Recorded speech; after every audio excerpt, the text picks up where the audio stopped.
The WRC was back on the black stuff. Round 12 of the season took us to Europe for the first tarmac round since the Canary Islands. The WRC2 championship may have been won by Oliver Solberg, but the competition hadn't stopped.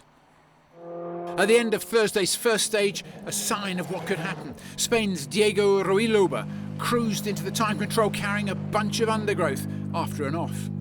Over 40 seconds lost in the first stage.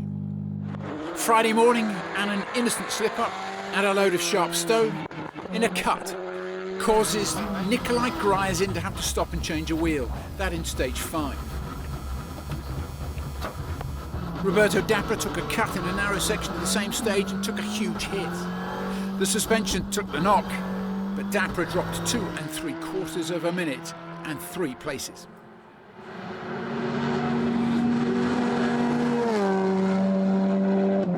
Czech driver Filip Mares hit trouble in stage 6, the first of the afternoon. It was in the 11th kilometre, a stop that meant he dropped almost 2 minutes. A shame, he finished the morning with a stage win. Saturday was no easier. High anxiety for the class leader Cachon. In stage 10, a slow puncture had developed and his brakes were beginning to fail him. His brake pedal had lengthened and his stage time grown by almost 29 long seconds, but crucially he kept his lead. Nikolai Gryazin had it worse. There was no way back from this. In stage 13, at high speed in the 19th kilometre, and when he was up on the leader, Cachon, but soon off. A big sigh, and the day was over.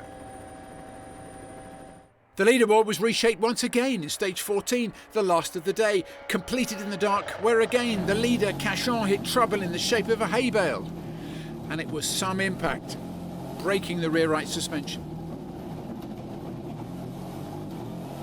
And reshaped once more by the demise of Leo Roussel, who, having finished in the lead, had to retire his Citroën on the road section home to the service park because of an electrical issue. Heartbreak. Diego Ruiloba couldn't curb his enthusiasm on the final stage of the event and ended up bidding his Citroën. Any bid, unlikely or not, for the podium, ending early. So a surprise podium perhaps, 3 minutes back from the class win for Roberto Dapra of Italy, and that after his weekend seemed lost after that impact on Friday's stage 5.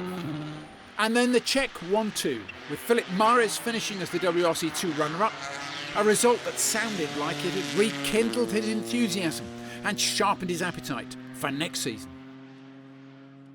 And on a rally where the Czech Republic shares the stages with Austria and Germany, a class win for one of the host nations, thanks to Jan Černý.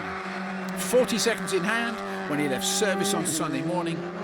Anxiety of a different sort here, but a victory by half a minute. It's crazy. You know, after I leave Finland, I was like in the bottom with my mind, with budget, with all, and now I'm the winner. Big thanks to my father because he supported me all life. Big thanks to Ondřej, big thanks to all of my partners. Brinda Racing for a great car. I have to say the Škoda Fabia is the best car. I love it, and I hope I will have chance to continue with this car. It's unbelievable. Behind the leading 3, congratulations to Ireland's Eamon Boland, best of the rest in 4th. Gryazin and Schwarz finishing under restart rules.